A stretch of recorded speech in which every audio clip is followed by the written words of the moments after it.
نحمده ونصلي ونسلم على سيدنا ومولانا محمد رسوله النبي الأمين المكين الحنين الكريم الرؤوف الرحيم. أما بعد، أعوذ بالله من الشيطان الرجيم. بسم الله الرحمن الرحيم. زين للناس حب الشهوات من النساء والبنين والقناطير المقنطرة من الذهب والفضة والخيل المصومة والأنعام والحرث ذلك متاع الحياة الدنيا والله عنده حسن المآب. یہ سورہ آل عمران کی آیت نمبر 14 تھی. وقال تعالی یرید اللہ لیبین لکم ویہدیکم سنن الذین من قبلکم ویتوب علیکم واللہ علیم حکیم واللہ یرید ان یتوب علیکم ویرید الذین یتبعون الشہوات ان تمیلوا میلا عظیما. النساء آیت نمبر 26 اور 27، 26 اور 27 تھی. ثم قال اللہ تبارک و تعالی فخلف من بعدهم خلف اضاعوا الصلاة واتبعوا الشہوات فسوف يلقون غیا الا من تاب وآمن وعمل صالحا فأولئك يدخلون الجنة ولا يظلمون شيئا. صدق اللہ مولانا العظیم.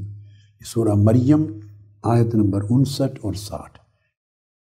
معزز معتکفین و معتکفات، حضرات مشائخ و علماء کرام اور سامعین و سامعات، آج 2022 کا جو مصنوعاً اعتکاف تھا، آخری روزہ ہے.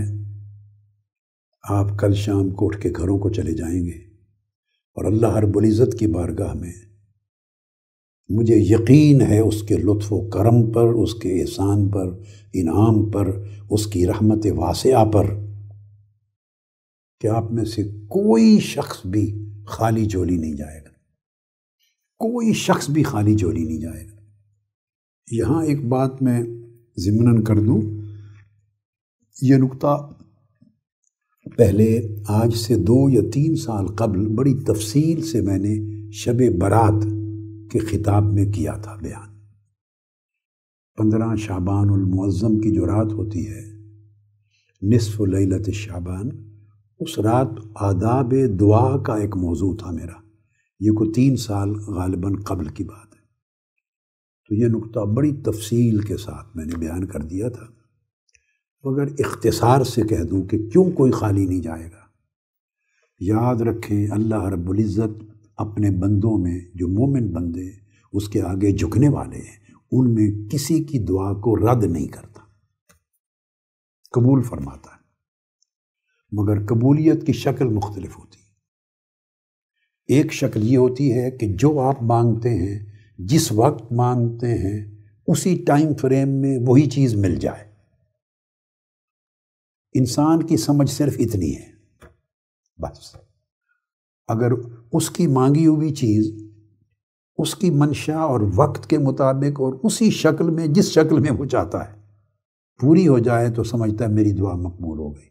یہ مغالطہ ہے. یہ قبولیت کی ایک شکل ہے. میں بالکل اختصار سے یہ نقطہ بیان کر کے اصل موضوع کی طرف آنا چاہ رہا ہوں. چونکہ آپ کی رخصتی ہے تو آپ کو یقین ہو کہ خالی نہیں جا رہے، قبولیت کے ساتھ جا رہے ہیں. تو ایک شکل ہے دعا کی قبولیت کی، عبادات کی قبولیت کی، التجاؤں اور اللہ کے حضور سوالات کی، درخواستوں کی قبولیت کی ایک شکل ہے. جو آپ نے مانگا، بیٹا مانگا، بیٹی مانگی، روزگار مانگا، پیسے مانگے، جاب مانگی، تجارت مانگی، صحت مانگی، شفا مانگی، یہ مقدمے میں کامیابی وغیرہ وغیرہ، جو مانگا وہی چیز ملے، اسی ٹائم فریم میں ملے، آپ کی منشا کے مطابق ملے. یہ قبولیت کی صرف ایک شکل ہے. ساری قبولیت اس کو نہیں کہتے. ایسا بھی ممکن ہے اور ہوتا ہے اللہ کے ہاں، اور یہ قواعد میں ہے کہ دعا قبول ہو جائے، مگر یہ پہلی صورت نہ ہو جس کو میں نے سمجھایا۔ آپ کی مانگی ہوئی چیز آپ کی منشا کے مطابق، آپ کے چاہے ہوئے ٹائم کے اندر، آپ ہی کی مطلوبہ شکل میں نہ ملے، مگر سٹل قبول ہے۔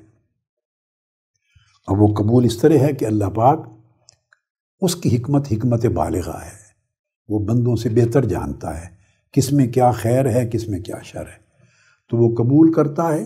اس دعا کے عوض آپ کو پتہ ہی نہیں، وہ چیز اس طرح تو آپ کو نہیں ملی، مگر اسی کی دعا کی قوت کے مطابق اللہ پاک اتنے گناہ معاف کر دے، بخش دے آپ کو، اتنے گناہ معاف کر دے، یا اس قدر نیکیاں آپ کے نامہ اعمال میں درج کر دے، لکھ دے۔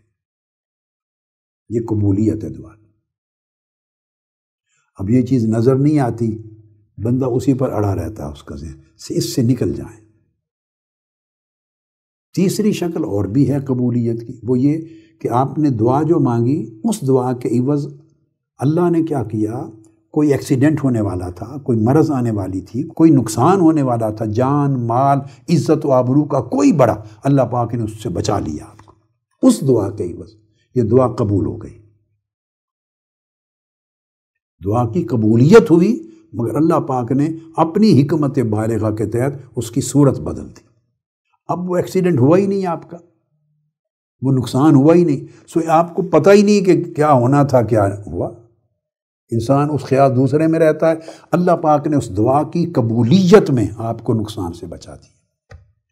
اسی طرح ایسا بھی ہوگا کہ نامہ اعمال میں جب اعمال تلیں گے، نیکیاں کسی کی کم ہوں گی، گناہ زیادہ ہوں گے، فرشتے اس کو پکڑ کے دوزخ کی طرف لے جانے کے لیے تیار ہوں گے، اچانک ایک کاغذ منگوایا جائے گا، ریکارڈ اس کی نیکیوں کے پلڑے میں رکھ دیا جائے گا۔ بندہ سمجھے گا یہ کیا آیا، اس کی نیکیوں کا پلڑا بھاری ہو جائے گا، اللہ پاک فرمائیں گے اس کو جنت میں لے جاؤ۔ بندہ سوچے گا یہ کیا بن گیا میرے ساتھ، میری تو نیکیاں تھی نہیں، میرا حساب کتاب تو ختم ہو گیا تھا۔ اللہ پاک فرمائے گا میرے بندے، یہ وہ دعائیں ہیں جو زندگی بھر تو مجھ سے رو رو کے مانگتا رہا، اعتکاف میں اعتکاف سے باہر بتا رہا ہوں، مانگتا رہا اور تو سمجھتا رہا قبول نہیں ہوئی، آج انہی دعاؤں نے تیری بخشش کر دی، تجھے دوزخ سے نکال کے جنت میں بھیج دیا۔ یہ دعائیں ہیں، اس کا ریکارڈ ہے میرے پاس۔ سو اللہ دعا کسی کی رد نہیں کرتا۔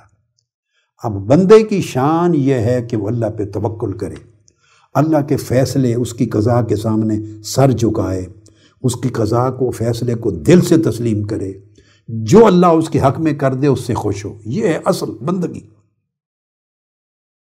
اور یہ کہ جو میں چاہتا ہوں اسی کے مطابق ہو، یہ بندگی نہیں ہے۔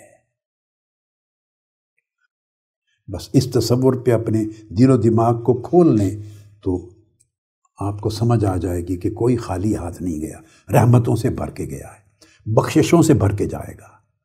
اور بہت سی دعائیں ہیں جو اسی شکل میں قبولیت کے ساتھ آپ جائیں گے، بہت سی دعائیں ہیں جو اللہ کے دیگر انعامات اور فضل و کرم اور لطف اور خیرات کے ساتھ جائیں گے۔ اس آخری موقع پر میں نے تھوڑا ذہن بدلا، موضوع تو میرا چل رہا تھا امراض قلب اور ان کا علاج، مگر آخری دن تھا، مجھے کہا گیا کہ اس وقت ہمارے حالات جو ہیں، ہماری سوسائٹی کے، امت مسلمہ کے، پاکستان میں، پاکستان سے باہر ہر جگہ، اخلاقی اعتبار سے، دینی اور ایمانی اعتبار سے، حیا کے اعتبار سے تباہی کے گڑھے میں پڑے۔ جو انٹرنیشنل لیول پہ جو سوشل میڈیا کا اور الیکٹرانک میڈیا کا جو حملہ، جو آج سے اس شد و مت کے ساتھ 20 سال پہلے تک نہیں تھا، 20-25 سال پہلے تک یہ اس میں شدت نہیں تھی، یہ 20 سالوں کی جو شدت آئی ہے، اس نے سارے حالات زندگی بدل دی ہے۔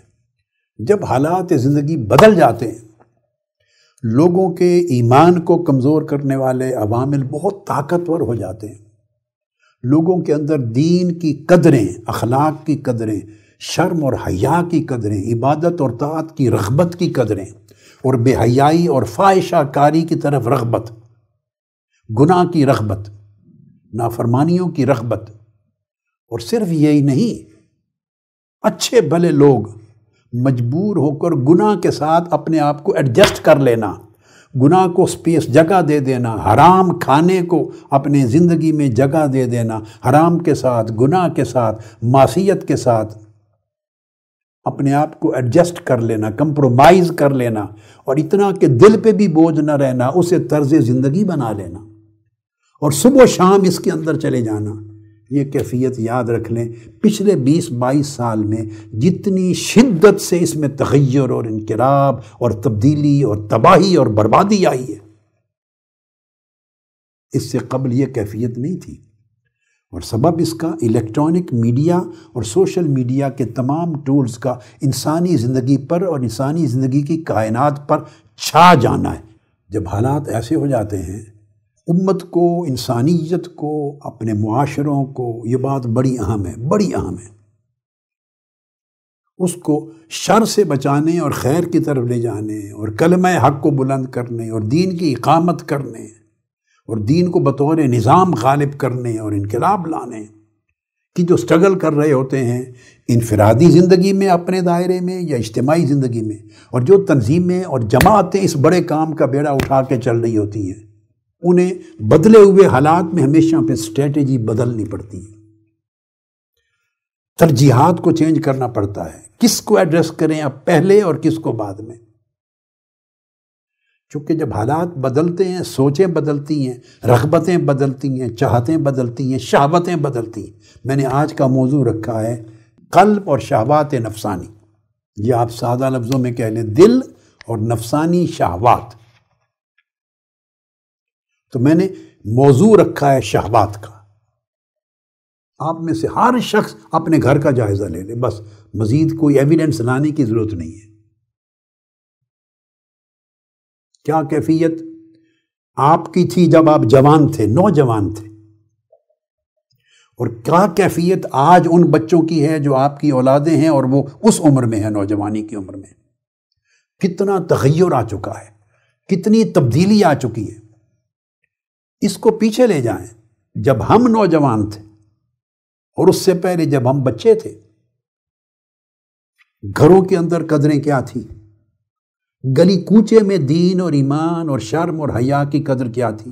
نیکی اور طاعت اور عبادت اور دین کی طرف رغبت کتنی طاقتور تھی، اور اس کے عوامل، اس رغبت کو سپورٹ کرنے والے، ری انفورس کرنے والے فیکٹرز کتنے زیادہ تھے۔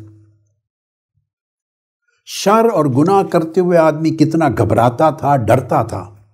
آج شر، گناہ، معصیت، حرام کاری، حرام کھانا، حرام کرنا، حرام پینا، استغفر اللہ العظیم، اتنا عام ہے کہ ایسا کرنے والے کے اندر کوئی شرم نہیں رہا، نہ سوسائٹی میں، نہ گھر میں، نہ اڑوس پڑوس میں، نہ محلے میں، بلکہ جو لوگ اس سے بچتے ہیں وہ بچتے پھرتے ہوتے ہیں، ان کو نیچ سمجھا جاتا ہے، کمزور سمجھا جاتا ہے، ماڑا سمجھا جاتا ہے، سوسائٹی کا پسماندہ طبقہ سمجھا جاتا ہے۔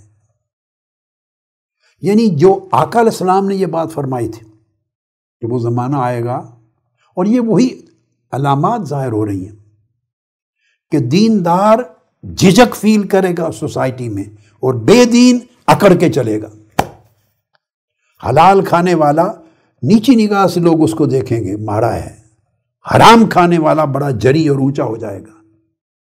اور فرمایا کہ شریف آدمی، اچھی قدروں والا نیچ سمجھا جائے گا، اور بدمعاش اور کرپٹ اور ہر قسم کے عیب کے اندر جو لوگ مبتلا ہیں، عزت والا بڑا سمجھا جائے گا۔ الٹ ہو رہا ہے۔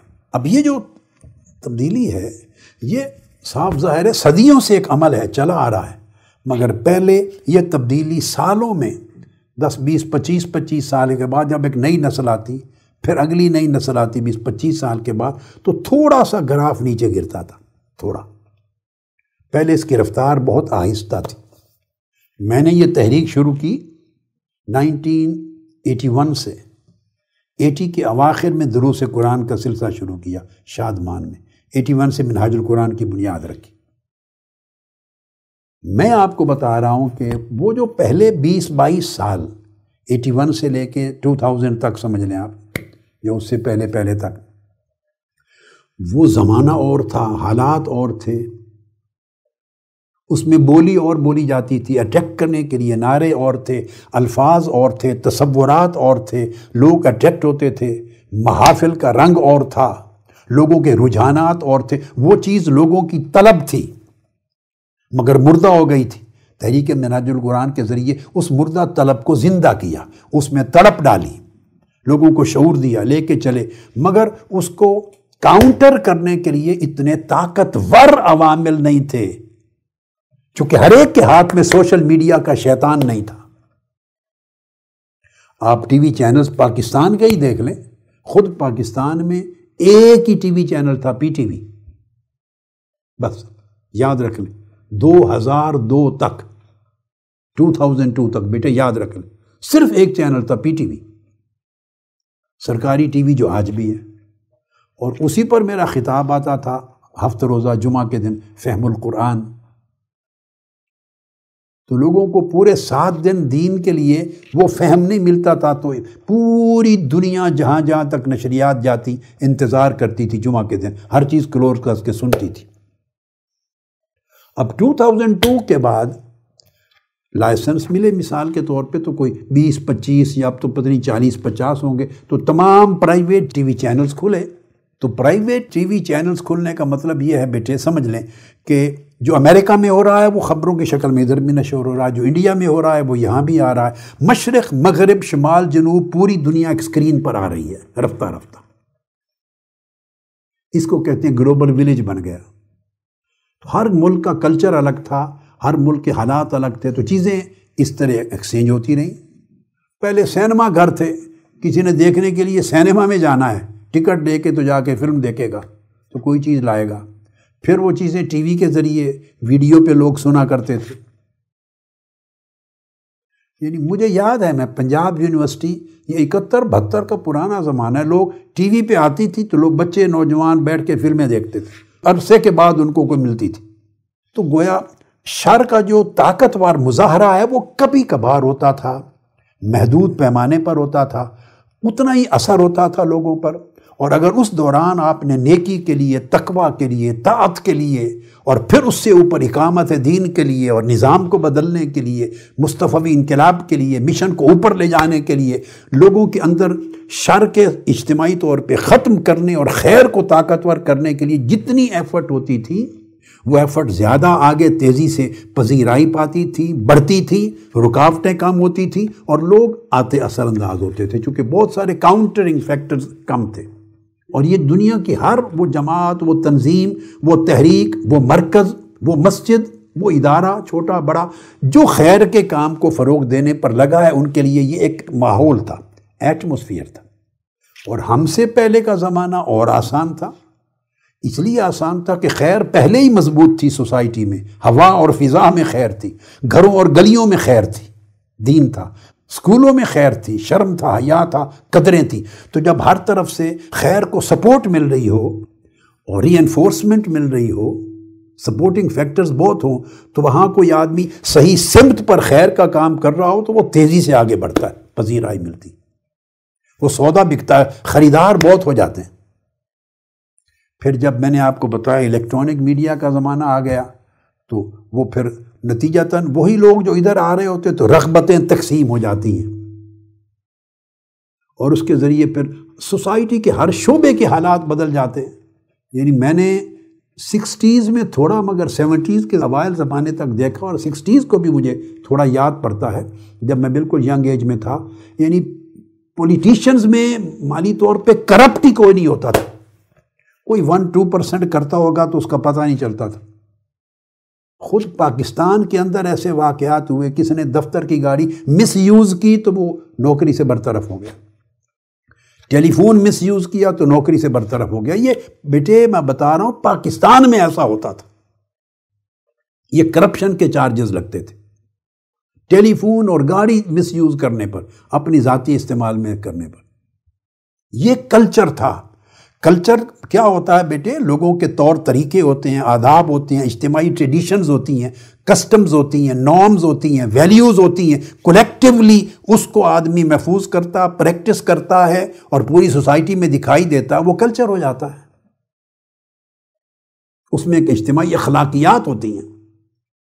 اور جب اجتماعی اخلاقیات ختم ہو جائیں اور ختم کرنے والے عوامل بہت طاقتور ہو جائیں اور اس کا تغیر آتا ہے ذہنوں میں، طبیعتوں میں، افکار میں، سوچوں میں تغیر آ رہا ہو، تو خیر کو آگے لے کے چلنے والی قوتوں کے لیے واجب ہے کہ وہ ساتھ ہی ساتھ اپنی اسٹریٹجی چینج کر کے، تبدیل کر کے چلیں، تاکہ بدلے ہوئے حالات میں اس حق اور خیر کے لیے وہ سپیس پیدا کر سکیں اور ایسی بولی بولیں جو اب اس نئے پیریڈ میں لوگوں کو سمجھ آئے، لوگ بھاگیں نہیں، مانوس ہوں۔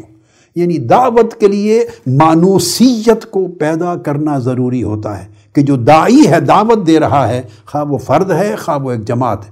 یہ میسج آپ منہاج القرآن کے رفقا، اراکین اور سب وابستگان لے کر اٹھیں، اس کو حکمت کہتے ہیں۔ اس لیے انبیاء علیہ السلام کا جب بھی قرآن مجید میں ذکر آیا تو اللہ پاک نے فرمایا ان کو کتاب اور حکمت دی، کتاب اور حکمت۔ کتاب ریٹن آرڈر ہوتا ہے، سمجھ لیں بات کو، کمانڈمنٹ کا ٹیکسٹ ہوتی ہے کتاب، خواہ قرآن ہو خواہ سنت ہو، وہ ٹیکسٹ کمانڈمنٹ کا وہ نہیں بدل سکتا، وہ آپ کو اصول دیتا ہے۔ حکمت بڑی وسیع چیز ہے، حکمت اسٹریٹجی اس کے انڈر آتی ہے، میکنزم وضع کرنا حکمت میں آتا ہے، ہر بدلے ہوئے وقت میں طور طریقے وضع کرنا تاکہ ان احکام کی، ان تصورات کی گنجائش پیدا ہو، لوگوں میں سپیس پیدا ہو اور اسی طرح کی رغبت کریٹ کی جا سکے۔ اب اس کے لیے بولیاں، الفاظ بدلنے پڑتے ہیں، ٹائٹلز بدلنے پڑتے ہیں، زبان اصطلاحات بدلنی پڑتی ہیں، ویز اینڈ مینز بدلنے پڑتے ہیں۔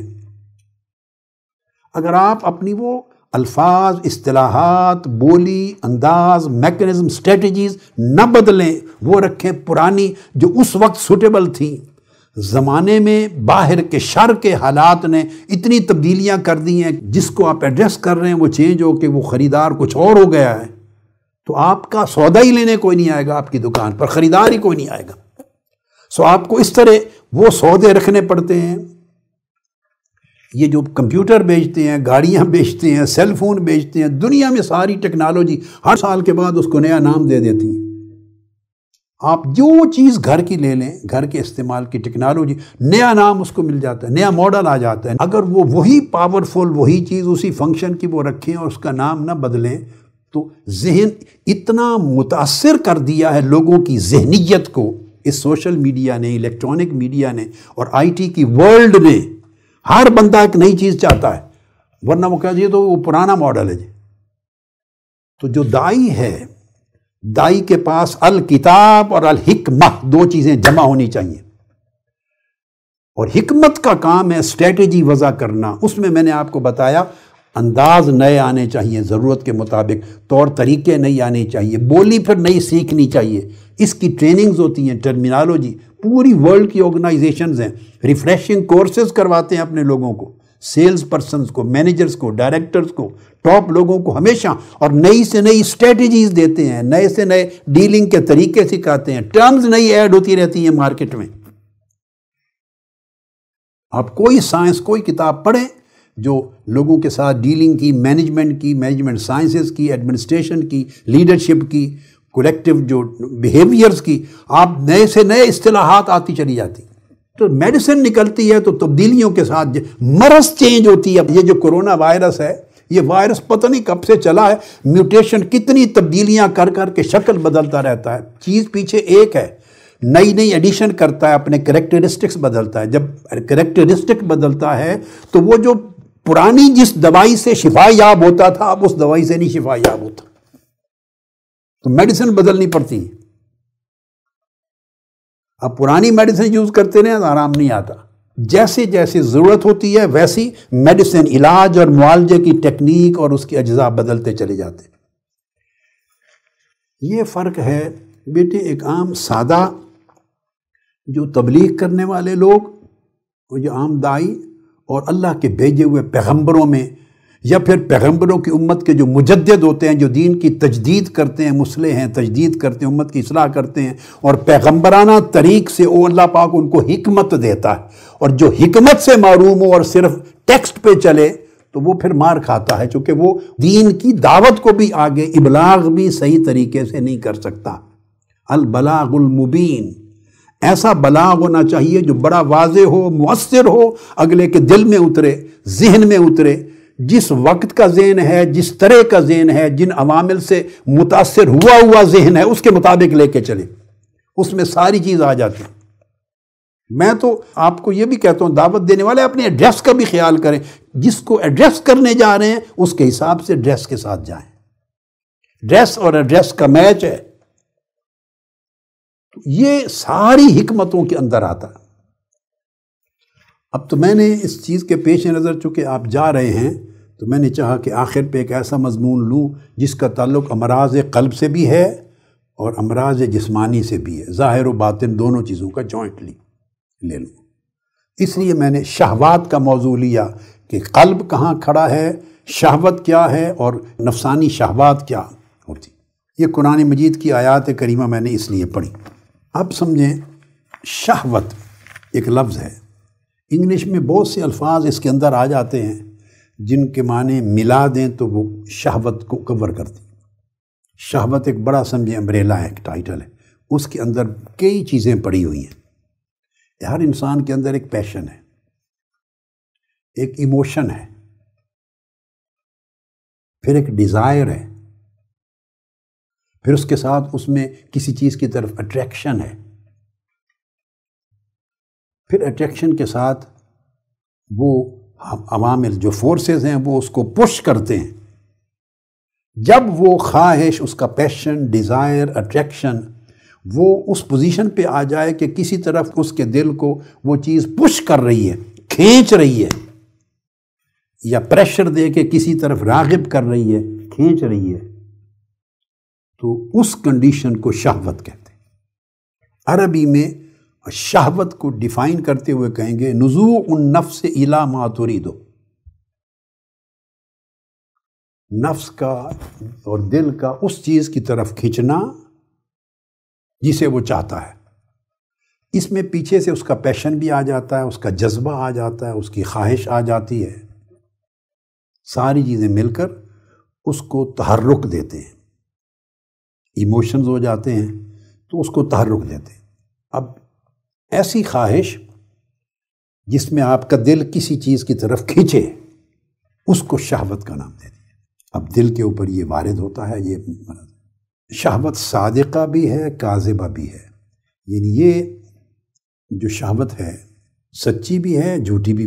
سچی تب ہے کہ اگر وہ پوری نہ ہو تو انسانی جسم نڈال ہو جائے، کمزور ہو جائے۔ پہلے ذہن میں یہ رکھ لیں کہ یہ شہوت جائز بھی ہے، ناجائز بھی ہے، پہلے یہ تقسیم ذہن میں رکھ لیں، کیونکہ میں نے جتنی تعریف کی اٹ سیلف اس کی تعریف میں برائی نہیں ہے۔ ہمارے ہاں یہ لفظ صرف نیگیٹو سینس میں استعمال ہوتا ہے، اردو میں ذہن میں رکھ، عربی میں نہیں۔ ہمارے ہاں اس کا جو استعمال اٹ سیلف، اس کا جو پورا کا پورا شناخت ہے وہ نیگیٹیوٹی کی، برائی اور بدی اور فاحشہ کاری کی ہو گئی ہے۔ وہ اس کا ایک حصہ ہے، ایک سائیڈ ہے، دو حصے ہیں اس کے۔ اصولاً بتانا یہ چاہ رہا ہوں کہ یہ جائز بھی ہو سکتا ہے اور ناجائز بھی ہو سکتا ہے۔ پہلے جائز اور ناجائز کا فرق سمجھا لوں کہ کس طرح ہو سکتا ہے۔ میں نے آپ کو سمجھایا جیسے دنیا کے اندر حلال شہوتیں بھی ہیں، یعنی چیز کا پیشن ہے، آپ کو سپورٹس کا پیشن ہے کھیلنے کا، آپ کو پڑھائی کا پیشن ہے، آپ کو لوگوں کی خدمت کرنے کا پیشن ہے، وہی ڈیزائر بھی ہو جاتی ہے، اس میں اٹریکشن بھی ہے آپ کی، اور آپ کی طبیعت پش کرتی ہے آپ کو ادھر۔ کھانے کا پیشن ہوتا ہے آپ کو، کسی کو یہ کھانا پسند ہے، یہ سب شہوات میں آتا ہے۔ کسی کو کیلا پسند ہے، سیب پسند ہے، کسی کو فروٹ چاٹ پسند ہے۔ افطار کے ٹائم بھی آپ شہوت رکھتے ہیں۔ پاکستان کی جو افطار کی شہوت ہے، شہوت افطار، وہ ہے دودھ سوڈا۔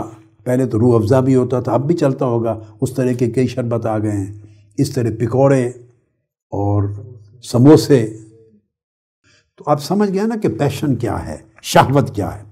اب اللہ پاک نے قرآن مجید میں فرمایا وَأَمْدَدْنَاهُمْ بِفَاكِهَةٍ وَلَحْمٍ مِّمَّا يَشْتَهُونَ، یشتہون کا لفظ شہوت سے ہے کہ ہم نے ان کو ان کی خواہش اور طلب کے مطابق گوشت اور پھل دیے۔ تو کئی لوگ گوشت کڑھائی کھاتے ہیں، چکن کڑھائی کھاتے ہیں، یہ بھی شہوت ہے، طعام کی شہوت ہے۔ تو اگر یہ حرام نہ ہو تو یہ پھر شہوت حلال ہے، لمٹ میں ہو اور حرام کا کھانا نہ ہو۔ پھر فرمایا وَلَحْمِ طَيْرٍ مِمَّا يَشْتَهُونَ، پرندوں کا فوڈ دیا جائے گا جو وہ چاہیں گے، جنت کا بھی ذکر آیا ہے اس میں۔ وَفَوَاكِهَ مِمَّا يَشْتَهُونَ، پھل دیے جائیں گے جو وہ چاہتے ہیں۔ تو یعنی جنت کی اندر جو کچھ دیا جائے گا ان کو بھی کھانا پینا، پھل، گوشت، یہ چیزیں ان کو بھی شہوت کہا۔ اور اب بڑی اعلیٰ درجے کی جنتی شہوتیں ہیں، اعلیٰ درجے کی، اس کا بھی ذکر سن لیں۔ فرمایا وَلَكُمْ فِيهَا مَا تَشْتَهِي أَنفُسُكُمْ وَلَكُمْ فِيهَا مَا تَدَّعُونَ، جو تمہارے دلوں کا پیشن ہے، تمہارے نفس جو چیز شدت سے چاہتے ہیں، ڈیزائر ہے، جن چیزوں کی اٹریکشن ہے تمہیں، جنت میں وہ سب کچھ ملے گا، جو چاہو گے ملے گا۔ تو گویا جنت کے اندر بھی جو طلب ہوگی وہ ملے گی۔ تو لفظ تشتہی کا استعمال کیا، تو اٹ سیلف اس لفظ میں بدی نہیں، برائی نہیں ہے، اس کے استعمال میں اور اس کی سمت میں برائی ہے۔ سورہ زخرف میں فرمایا وَفِيهَا مَا تَشْتَهِيهِ الْأَنفُسُ وَتَلَذُّ الْأَعْيُنُ، اس جنت میں وہ کچھ ملے گا جس سے تمہارے نفس جانیں لذت پائیں گی، ان کی خواہش پوری ہوگی اور آنکھوں کو لذت ملے گی۔ تو گویا دیدار الہی بھی اس میں آ گیا، اللہ کا دیدار ہوگا۔ اور یہ ان عاشقوں کے لیے، عاشقان الہی کے لیے، ان عارفین کے لیے جنہیں کچھ اور مطلوب نہیں ہے سوائے دیدار الہی کے اور قربت الہی کے، اور جنہوں نے سب آرام چھوڑ دیے ہیں صرف اس لیے کہ وہ وقت آئے کہ پردہ اٹھے اور ہماری دل کی آنکھوں کو اللہ کے دیدار کی لذت ملے، تو وہ بھی اس ذیل میں آتا ہے۔ تو شہوت کے ڈائریکشن کو بدلنا ہے، یہ سبق آپ لے کے جائیں گے، شہوت کے ڈائریکشن کو بدلنا ہے۔ تو یہ شہوت اچھی شہوتیں، جنتی شہوتیں، حلال شہوتیں بھی ہو گئیں، اور دنیا کی بری شہوتیں بھی ہیں جس میں بدکاری ہے، خواہ مرد اور عورت کی بدکاری ہے، خواہ مردوں اور مردوں کی بدکاری ہے، خواہ عورتوں اور عورتوں کی بدکاری ہے، تینوں قسمیں ایک ہی بدکاری کے ٹائٹل میں آتی، ان کو بدکاری کا نام دیا گیا۔ انکم لتاتون الرجال شہوۃ من دون النساء، قوم لوط کو کہا گیا کہ تم فطری شہوت تو یہ ہے کہ مرد اور عورت کا رشتہ ہو جنسی، مگر تم مرد اور مرد آپس میں رشتہ قائم کرتے ہو، یہ اللہ کے امر کے خلاف ہے، قوم لوط کے لیے کہا۔ تو یہ بھی شہوت ہے۔ اس طرح عورت اور عورت کا جنسی تعلق ہو، آپس میں شہوت پوری کریں، تو یہ بھی حرام ہے جیسے مرد اور عورت کا حرام ہے۔ اور تینوں زنا ہیں، تینوں بدکاری ہیں، تینوں کی ہلاکت ہے، ایک درجے کا جرم، ایک درجے کی معصیت اور ایک ہی درجے کا گناہ ہے۔ تو قرآن مجید نے اس کا بھی تذکرہ کر دیا، اور اس لیے فرمایا والذین ہم لفروجہم حافظون، وہ لوگ جو اپنی شرمگاہوں کی حفاظت کرتے ہیں، الا علی ازواجہم۔ اب دیکھیے، اب وہ جو شہوت ہے اس کو نظم اور ضبط دے دیا تاکہ وہ حلال ہو جائے، جنسی شہوت سیکس کی، اس کو حلال کرنے کا طریقہ بھی قرآن میں دے دیا۔ فرمایا وہ لوگ اپنی شرمگاہوں کی حفاظت کرتے ہیں، الا علی ازواجہم، سوائے اپنی شرعی بیویوں کے، جو ان کی بیویاں ہیں جن سے نکاح ہو جاتا ہے، ان کے ساتھ جنسی شہوت ہے اس کو پورا کرنا حلال کر دیا۔ فرمایا وہ غیر ملومین، ان پر کوئی ملامت اور لعنت نہیں ہے، دوسرے عمل کرنے پر ملامت اور لعنت ہے۔ فرمایا فمن ابتغى وراء ذلك فاولئک هم العادون، اور جو اس ایک شرعی طریق سے کہ نکاح کے ساتھ بیوی ہو، اس سے ہٹ کر اگر وہ عمل کرے تو وہ ظلم کرنے والے ہیں، پھر ان کی سزا ہے، وہ کبائر میں ہے۔ تو سارے کے سارے اصول اور ضابطے قرآن مجید نے قسموں کے ساتھ دے دیے، اور اس میں کچھ شہوتیں اور آخری قسم ہے، وہ آزمائشی شہوتیں، آزمائش ایک سمت میں اور ایک حد میں ہوں تو جائز ہیں، مگر سمت چینج ہو جائے اور حد سے بڑھ جائیں تو حرام ہے۔ وہ سورہ آل عمران کی جو آیت پڑھی تھی، زُيِّنَ لِلنَّاسِ حُبُّ الشَّهَوَاتِ مِنَ النِّسَاءِ، اور یہ لوگوں کے اندر ان کی اٹریکشن دی گئی ہے ان چیزوں کی. یہ جو پیشنز ہیں اور ڈیزائرز ہیں ان کو اٹریکٹیو بنایا گیا ہے اللہ پاک کی طرف سے. یہی آزمائش ہے. اور وہ کیا ہے؟ شہوت النساء عند الرجال، مرد کے اندر عورت کے لیے شہوت رکھی گئی، والرجال عند النساء، اور عورت کے لیے مرد کے لیے شہوت یعنی رغبت پیشن رکھا گیا ہے. اور اسی طرح والرجال عند الرجال، اگر مرد کا مرد کی طرف یہ پیشن رکھا ہو تو وہ تین چیزیں ایک درجے کی حرام شہوتیں، یہ ایک قسم ہے. پھر دوسری فرمائی والبنین. اب آپ اندازہ کر لیں کہ بچوں کی بھی شہوت رکھی گئی ہے، جو بچوں سے محبت ہے. تو اس محبت اور رغبت کو اس کو بھی شہوت کا نام دیا. اس لیے میں نے کہا کہ شہوتوں کی تینوں قسمیں ہیں، حلال بھی ہیں، حرام بھی ہیں، اور ادنا بھی ہیں اور اعلیٰ بھی ہیں. اور جنت میں کتنے درجے ہیں. اور ایک قسم ہے شہوت اٹ سیلف، اس کا صحیح طریقہ ہو تو حلال ہے، غلط طریق ہو تو پورا کرنے کا تو حرام ہے، حد کے اندر ہو تو حلال ہے، اس حد کو کراس کر دیں تو حرام ہے. تو آزمائشی شہوتیں. بچے ہیں بنین، اولاد کی شہوت رکھی گئی ہے. جو اللہ اور اس کے رسول نے فرمایا اولاد سے محبت کرنا، وہ محبت انہیں سنوارے حلال ہے، اور وہ ایسی محبت کہ انہیں بگاڑے یہ حرام ہے. اس محبت میں تربیت صحیح شامل ہے، اس کے اندر نہ صرف دنیا کے لیے نہ ہو، دین کے لیے بھی ہو، اس کو اللہ سے شناسا کرائیں. تو خیر اولاد کے لیے بھی محبت، اس کی لیمٹس ہیں، اس کی جہتیں ہیں، سمتیں ہیں، اس کو بھی شہوت کا نام دیا. والبنین والقناطیر المقنطرۃ من الذهب والفضہ. پھر شہوت المال ہے، تیسری قسم بیان کی، مال و دولت کی شہوت ہے. پھر چوتھی بیان کی قرآن مجید نے مویشیوں کا ذکر اور کھیتی باڑی کا کیا، وہ شہوت الطعام ہے. الخیل المصومہ کا ذکر کیا، وہ شہوت القوت والسلطہ ہے، یعنی طاقت کی شہوت. میں طاقتور بنوں، میری پوزیشن ہو، میری سلطنت ہو، یا اپنے گھر میں میری پوزیشن ہو، یا میری ایک اسٹرینگتھ ہو. یہ جو اپنے آپ کو کسی ایک جگہ ایک عزت، ایک جاہ، ایک منصب، ایک طاقت، ایک پوزیشن، یہ بھی ایک شہوت ہے. تو ایک لمٹ کے اندر ہو جو دوسروں کو نقصان نہ کرے، اس کی حق تلفی نہ کرے، دوسرے پر ظلم نہ کرے، بلکہ عدل کا باعث بنے، خیر کا باعث بنے، دوسرے کو سنبھالنے، حفاظت کرنے کا باعث بنے، دوسرے کی مدد کا باعث بنے، تو جائز ہے. اگر بے تحاشا ہو جائے قوت و سلطنت، یا دوسرے کی حق تلفی ہونے لگے، ناانصافی ہونے لگے، کرپشن ہونے لگے، پھر یہی شہوت حرام ہو گئی. مال و دولت کی شہوت طلب، اگر جائز رزق حلال کمانے کے لیے ہے وہ طلب اور خواہش، ضروریات پوری کرنے کے لیے ہے، زندگی کو جائز آسائشیں دینے کے لیے ہے، اللہ کی مخلوق پر خرچ کرنے کے لیے ہے، دین پر خرچ کرنے کے لیے ہے، حاجت مندوں کی حاجت روائی کے لیے ہے، تو اپنے اوپر بھی، اپنی اولاد پر، گھر پر بھی، مخلوق پر بھی، ضرورت مندوں پر بھی، اعزاء اقارب پر بھی، صلہ رحمی پر بھی، اور اللہ کے دین پر، تمام حقوق پورے کرنے کے لیے ہے، تو وہ مال کی شہوت اور مال کمانا جائز ہے. اگر یہ چیزیں نہیں ہو رہی اور ان کی بجائے وہ مال فسق و فجور کا باعث بن رہا ہے، گناہوں کا باعث بن رہا ہے. کئی گناہ ایسے ہیں جو پیسے کے بغیر نہیں کر سکتے تھے آپ، وہ پیسہ ان گناہوں کا باعث بن رہا ہے، معصیت کاری کا بن رہا ہے، تو یہ شہوت حرام ہو گئی.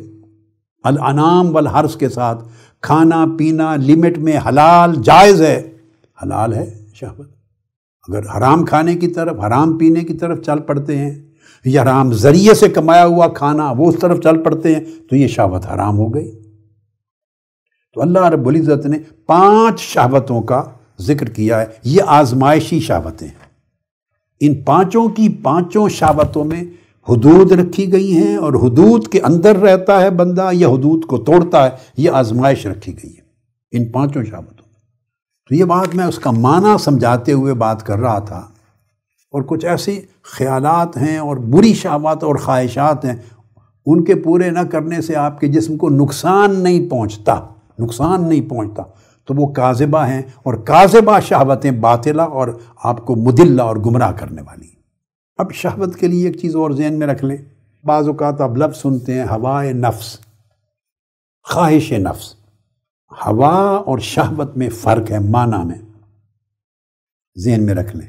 جو ہوائے نفس کا لفظ ہے وہ ایسا لفظ ہے کہ وہ آپ کے ذہن میں ایک تصور قائم کر دیتا ہے، ایک خیال قائم کر دیتا ہے، ایک رائے بنا دیتا ہے، ایک نظریہ اور عقیدہ بنا دیتا ہے، اور اس رائے، نظریے اور عقیدے سے آپ کو ذہنی لذت ملتی ہے، تو اس کو ہوا کہیں گے۔ اس لیے عقائد باطلہ رکھنے والے گروہوں اور طبقات کو بھی اہل البدع والاہواء کہتے تھے، اہل الاہواء، برے خیالات رکھنے والے، برے نظریات رکھنے والے، باطل عقائد رکھنے والے، کیونکہ اس سے ان کو ایک ذہنی راحت اور سکون اور لذت ملتی ہے۔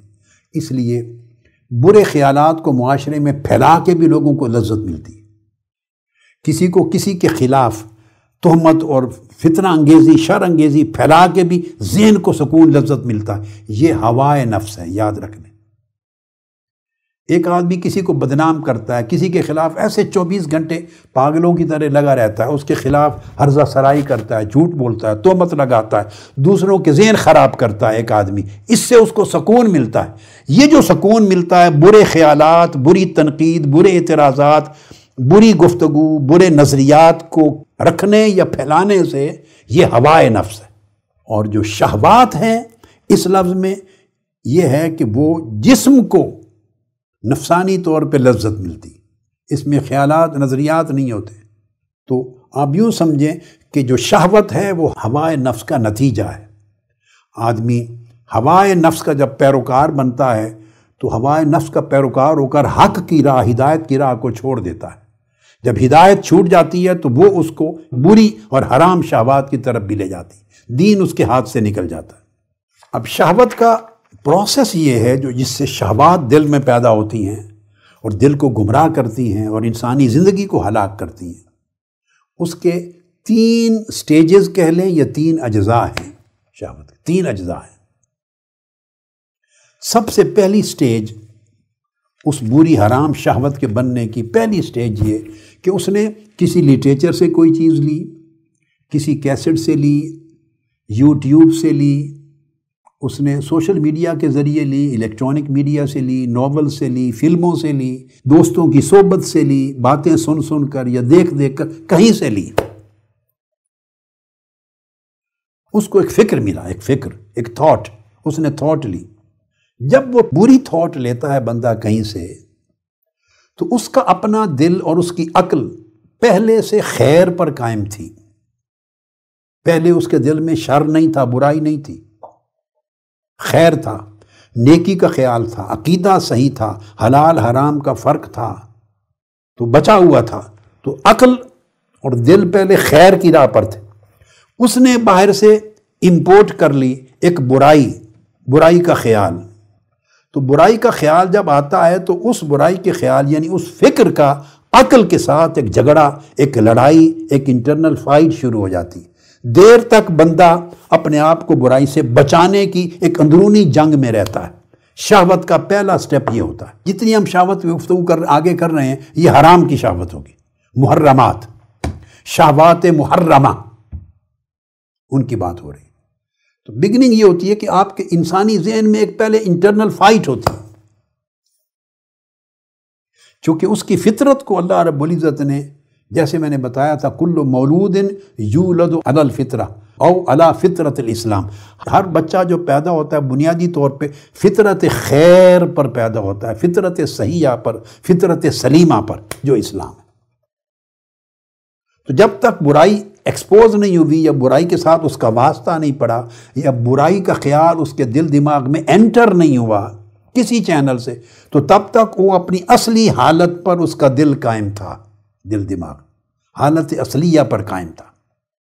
تو ادھر خیر کی طلب تھی، باہر سے امپورٹ ہو گیا برائی، شر، گناہ، معصیت، بے حیائی کا خیال اللہ رسول کے حکم کے خلاف۔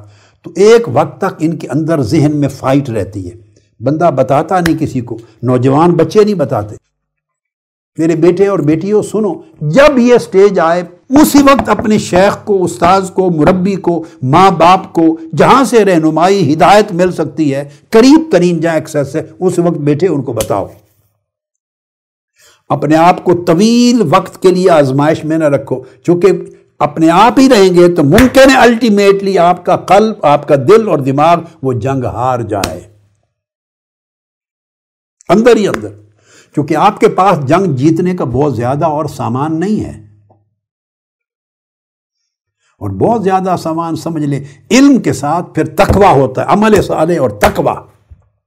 جتنا تقوی انسانی زندگی میں مضبوط ہو اتنا جنگ جیتنے کا امکان مضبوط ہو جاتا ہے۔ وہ کمزور ہے، مشکل سے پہلے آدمی بارڈر پہ گزارا کر رہا ہے، کئی نماز بھی نہیں پڑھتے، کئی نماز میں غافل ہیں، کئی نماز پڑھتے ہیں تو صرف فرض ہی ادا کرتے ہیں، نوافل نہیں ہیں، مزید طاعات نہیں ہیں، وہ ہیں تو مزید اس کا ذوق اور شوق نہیں ہے عبادت کا، کہ عبادت کے اندر لذت نہیں ہے، تلاوت اور اس کا فہم اور اس کا تدبر تفکر نہیں ہے، اور اس کے گناہ کتنے سخت ہیں، انجام کتنا ہوگا، اس پر ذہن فوکس نہیں ہے، اور پھر تقوی، طہارت اور روحانیت طاقتور نہیں ہے۔ یہ دیکھیے نا کتنے فیکٹرز ہیں، تو آپ کے پاس یہ اسلحے نہیں ہیں، آرمز ایمونیشنز کم ہیں۔ تو شہوت کی ابتدا ہی ہوتی ہے شہوت محرمہ، حرام شہوت کی، کہ وہ مجادلہ پیدا کرتی ہے، ایک لڑائی کی کیفیت، انٹرنل فائٹ۔ تو میری نصیحت یہ ہے بیٹے، جب انٹرنل فائٹ کا آغاز ہو ایک دن بھی دیر نہ کریں، جہاں سے علاج لینا ادھر بتا دیں، تاکہ کوئی آپ کو ہیلپ کر سکے، گائیڈ کر سکے۔ اس کشمکش سے، جو ذہنی کشمکش بولتے ہیں، آپ پھر کہتے ہیں، بے شمار بچے لوگ جب کبھی بولتے ہیں کہتے ہیں میں بڑے طویل عرصے سے اس کشمکش میں مبتلا ہوں، بڑی ذہنی اذیت میں مبتلا ہوں، بڑا عذاب اس سے گزرا ہوں۔ وہ عذاب کیا ہوتا ہے؟ وہ ذہن کی یہ کشمکش ہے جو پہلا مرحلہ ہے، مجادلہ ہے، جو انٹرنل فائٹ ہے۔ بندہ از خود اس برائی کو رد کرنے کی کوشش کرتا رہتا ہے، اور نہیں ہو رہی پھر وہ پریشان ہوتا ہے۔ اس پریشانی سے بچیں، اس وقت رہنمائی لے لیں، اسی وقت۔ یہ پہلی سٹیج ہے۔ یہ سٹیج ہوتی ہے جو قوت متفکرہ کے لیول پہ ہوتی ہے، اس کو اصطلاح میں قوت متفکرہ کی سطح کہتے ہیں، اس لیول پہ یہ انٹرنل فائٹ ہوتی ہے۔ اچھا، اگر اس سے بندہ ہار جائے یہ جنگ اور برائی غالب آ جائے تو اگلا جو سٹیج ہے اس کی وہ ہے الذاکرہ کی، اور وہ یہ ہے کہ شر کی طلب پھر دل و دماغ پہ چھانے لگتی ہے، دل و دماغ پہ وہ شر کی، گناہ کی، معصیت کی، برائی کی جو طلب ہے، اس کی خواہش، وہ پیشن اس کا، اور اس کی ڈیزائر اور اس کی اٹریکشن، اس کو اسٹرینگتھ مل جاتی ہے اور وہ غالب ہو جاتا ہے، اور غالب ہو کر اس کی مختلف شکلیں ذہنوں میں آنے لگتی ہیں، مختلف شکلیں، اور وہ بندے کو گمراہی کی طرف لے جاتی ہیں۔ مختلف شکلیں، یعنی اب وہ ان شکلوں سے، مختلف صورتوں سے، امکانات سے وہ سپورٹ لیتا ہے، چونکہ اندر غلبہ پا لیا ہے برائی نے، بدی کی خواہش نے، شہوت نے۔ اب وہ مزید ری انفورسمنٹ لیتی ہے، شکلیں مختلف دیکھتا ہے آدمی، اس طرح کی چیزیں دیکھتا ہے، ویڈیو سے دیکھتا ہے، آئی ٹی کے مختلف ٹول سے دیکھتا ہے، اپنے سوشل میڈیا کے ذریعے دیکھتا ہے، وہ چیزیں اس کو تسکین دیتی ہیں، تو اپنے اندر اپنے آپ کو وہ جو شیطان اور نفس امارہ، اس نے جس نے برائی کو جما دیا ہے، اب اس برائی کو سپورٹ دے رہا ہے، مزید طاقتور دے رہا ہے، یاد کر کر کے چیزوں کو۔ تیسری سٹیج متخیلہ کے لیول پہ آتی ہے، اور وہ یہ کہ جب وہ چیز بن جاتی ہے تو جس گناہ پر وہ جمتا ہے اس کی شکل سازی کرتا ہے، وہ دل میں اس کا تصور ذہن میں لے آتا ہے، وہ گناہ کروں گا کیسے ہوگا، اس کی کیا شکل ہوگی، پھر اس کے تصور کو ذہن میں لاتا ہے۔ گناہ کی شکل سازی، یہ میں لفظ بول رہا ہوں، اصطلاح دے رہا ہوں آپ کو، ذہن میں گناہ کی شکل سازی کرتا ہے مستقبل کا سوچ کر، جب اس گناہ اور شر کو اس نے انفورس کرنا ہے کس طرح انجام دیتا ہے، تو یہ دماغ میں اس گناہ کے تصور کو قائم کرتا ہے۔ یہ وہ شکلیں ہیں جن کو میں نے بتایا کہ یہ ساری کی ساری ان مرحلوں سے گزر کر وہ حرام شہوت قبضہ کرتی اور بندے کو حرام کاری کی طرف راغب کرتی۔ اب میں ساتھ ہی ساتھ اس کے بچاؤ کی طرف بھی آؤں۔ ایک چیز یہ ذہن میں رکھ لیں، جیسے کہ میں نے بتایا، یہ جہاں سے یہ بنیادی طور پہ شروع ہوئی، وہ انسان کی فطرت کے اندر وہ چیز بیٹھی ہوئی تھی، یعنی فطری طور پہ انسان کے اندر وہ ایک جذبہ تھا، اس کو صحیح ڈائریکشن پہ بڑھایا نہیں گیا۔ تو ذہن میں رکھ لیں کہ دو قسموں کی پھونکیں ہیں، پھونک جو انسان کی طبیعت میں اللہ پاک نے ودیعت کی ہے، جن سے شہوت جنم لیتی ہے، اللہ نے وہ اندر پیدا کر رکھی ہے۔ آپ سمجھ لیں چنگاریاں ہیں، آپ یوں کر لیں۔ ایک اللہ کی روح کی پھونکی گئی ہے آپ کے اندر، روح الہی پھونکی گئی ہے، یعنی اس کو میں کہوں گا نفخۃ من روح اللہ، اللہ کی روح پھونکی گئی ہے۔ اور ایک قبضۃ من طین الارض، زمین کی جو مٹی ہے تراب، اس میں سے ایک آپ کو حصہ ڈالا گیا ہے۔ تو اللہ کی روح جو داخل کی گئی ہے وہ آپ کے اندر اونچے اعلیٰ اولیاء قسم کے جذبات آپ کے اندر پیدا کرتی، ہمیشہ یہ ایک عمل رہتا ہے۔ جیسے وہ لڑائی ہوتی ہے جس وجہ سے، کیونکہ روح الہی کا چراغ جلایا گیا ہے اور اس کے نفخات اور اس کے اثرات، تاثیرات اندر موجود ہیں، اس کے ایفیکٹس، اس کے انفلوئنس، اس کے نتیجے میں اعلیٰ اولیاء، اونچے درجے کے اعلیٰ اخلاق اور اعلیٰ خصائل وہ آپ کے اندر پیدا کیے جاتے ہیں، جذبات۔ اور جو زمین کی طرف سے چیزیں آئی ہیں وہ آپ کے اندر گھٹیا سفلی خیالات اور جذبات اور رغبتیں پیدا کرتی۔ یہ ہے بیک گراؤنڈ اس جنگ کی، اور یہی جنگ ہے جو نفس اور روح کے درمیان رہتی ہے۔ یہ مختلف یعنی اینگل ہے۔ نفس کے اوپر زمین کا یعنی تراب کا سفلی جذبات کا غلبہ ہے بیسیکلی۔ روح چونکہ مالا اعلیٰ سے آئی ہے، اس کے اوپر بنیادی طور پہ نور کا، طاعت کا، عبادت کا، اللہ کے احکام کی تابعداری کا غلبہ ہے۔ ان دونوں کی جنگ رہتی ہے۔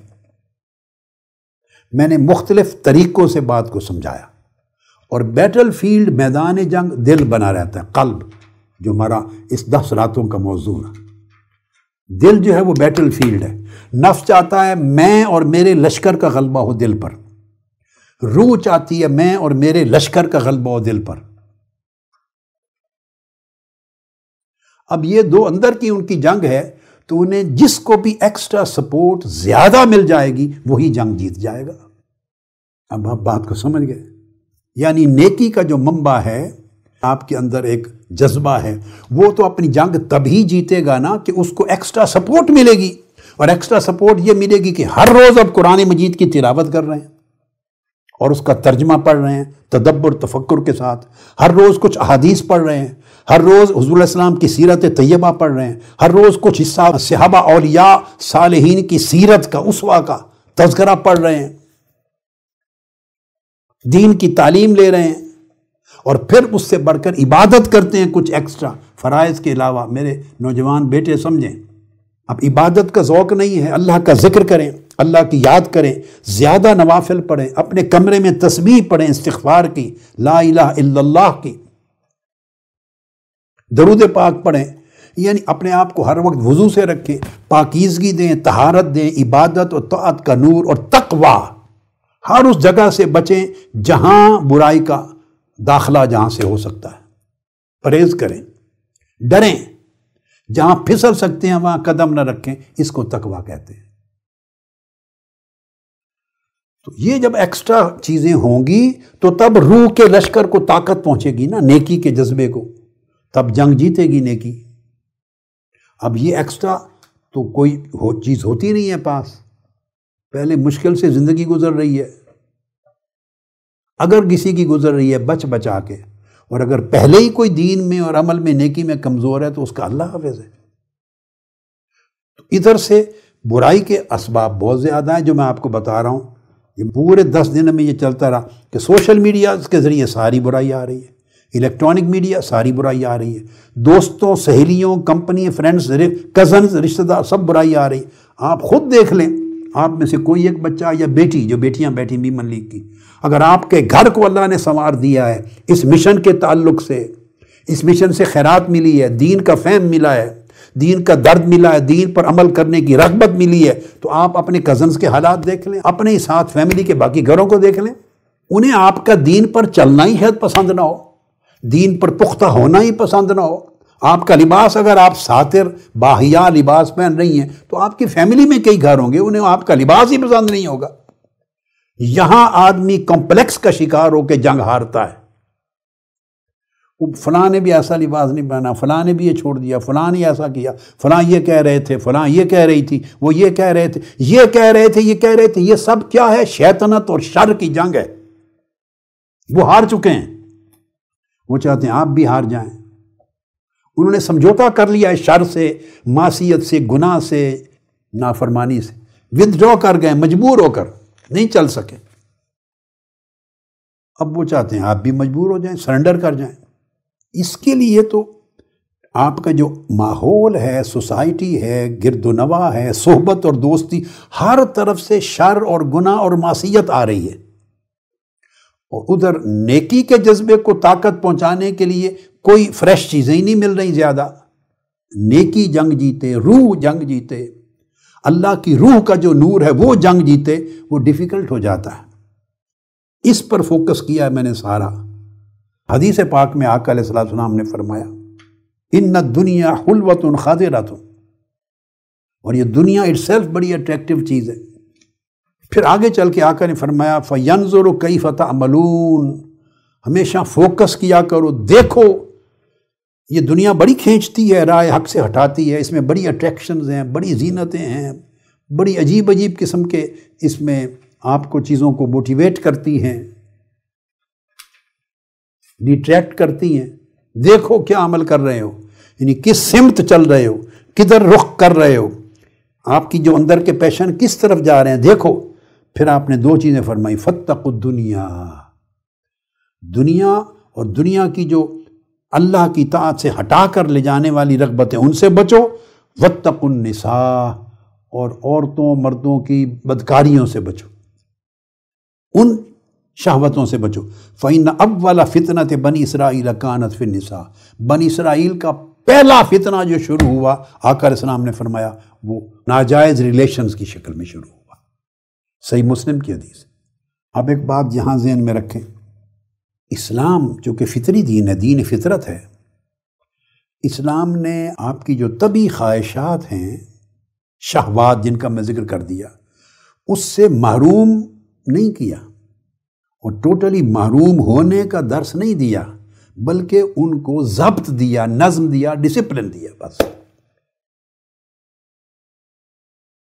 ان کو ایک کنٹرول، ایک ڈسپلنڈ طریقے میں کر دیا تو وہ جائز ہو گیا، حدود کے اندر کر دیا۔ اللہ پاک نے آپ کو محرومی نہیں دی، حرمان نہیں دیا اللہ نے، بلکہ نظم اور ضبط دیا ہے فطرت میں، کس طریقے سے جائز ہے۔ اور پھر جو نظم اور ضبط دیا ہیں وہ شہوات، خواہشات انسان کی، مگر اگر آپ نظم اور ضبط کے مطابق کریں تو اللہ تبارک و تعالیٰ انہی چیزوں کو جنت میں لے جانے کا ذریعہ بنا دیتا ہے۔ اگر اس کے مطابق کریں تو جنت میں اللہ پاک اس کو، وہی چیزیں ان کی تسکین جنت کا باعث بن جاتی۔ یہاں کوئی سوال آ گیا، اتفاق ہے میری گفتگو کے دوران ہی، تو چٹ دے دی مجھے، میں ایڈریس کر دوں سوال کو تو پھر آگے چلوں تاکہ ڈسٹرب نہ ہو۔ کسی نے پوچھ لیا مجھ سے کہ اگر کوئی شخص کو برا پروپیگنڈا کر رہا ہے، برے خیالات پیدا کر رہا ہے، جس سے انسان کا ذہن دین سے یا دین کی خدمت سے یا مشن کی صحیح راہ سے یا خیر اور پاکیزگی سے ڈیٹریکٹ ہوتا ہے، تو اس کو کیسے ڈیل کریں؟ اللہ پاک نے اس کا بھی قاعدہ اور کلیہ دے دیا ہے۔ لڑائی جھگڑا، دنگا فساد، گالی گلوچ نہ کریں، مگر جو اللہ کے دین کی راہ سے آپ کو دور کرنے کا باعث بنتا ہے، تنقید کرتا ہے حق پر، اس سے قطع تعلق کر لیں۔ اللہ پاک نے اور اللہ کے رسول نے قاعدہ دیا، الحب فی اللہ والبغض فی اللہ، محبت کرو کسی سے تو بھی اللہ کے لیے، اور بغض کرو تو بھی اللہ کے لیے۔ اخلاق اپنے کبھی خراب نہ کریں، نہ گالی گلوچ دیں، نہ لڑائی جھگڑا کریں، نہ برا بھلا کہیں، اس کو نصیحت کریں، اولا نصیحت کریں۔ اگر آپ کی نصیحت وہ شخص لیتا ہے یا لیتی ہے تو ویل اینڈ گڈ، اگر آپ کی نصیحت وہ شخص نہیں لیتا یا نہیں لیتی تو اس سے اپنا قطع تعلق کریں، تاکہ اس کے اثرات، اس کے کہے کے یا کیے کے اثرات آپ کے ذہن کو پراگندہ نہ کریں۔ یہ قطع تعلقی اس حکم میں نہیں آئے گی جس سے منع کیا گیا، یہ دین کے لیے ہوگی، اللہ کے لیے ہوگی، اللہ کے رسول کے لیے ہوگی۔ حضور یہ ایمان کا تقاضا ہے، آقا علیہ السلام نے فرمایا یہ کامل ایمان کی شرائط میں سے ہے کہ بندہ کسی سے محبت تعلق رکھے وہ بھی اللہ کے لیے، بغض اور لا تعلق ہی کرے وہ بھی اللہ کے لیے، دوری کر لے۔ آپ مشن کا دین کا کام کرتی ہیں اور کرتے ہیں، آپ کے کئی اعزاء اقارب ہوں گے، فیملی کے لوگ، دوست احباب ہوں گے، وہ آپ کو آپ کے مشن کے بارے میں کنفیوز کرتے ہیں تو یہ بھی بات سمجھ لیں، ایک ہے اللہ اور اللہ کے رسول کے بارے میں، دین کے بارے میں کنفیوز کرنا، ون تھنگ ایک۔ دوسری چیز ہے جہاں سے اس دین کی ہدایت، رہنمائی، رشد اور نور مل رہا ہے، اس پر آپ جمے ہوئے ہیں کام کر، اس کے بارے میں کنفیوژن کریٹ کرنا۔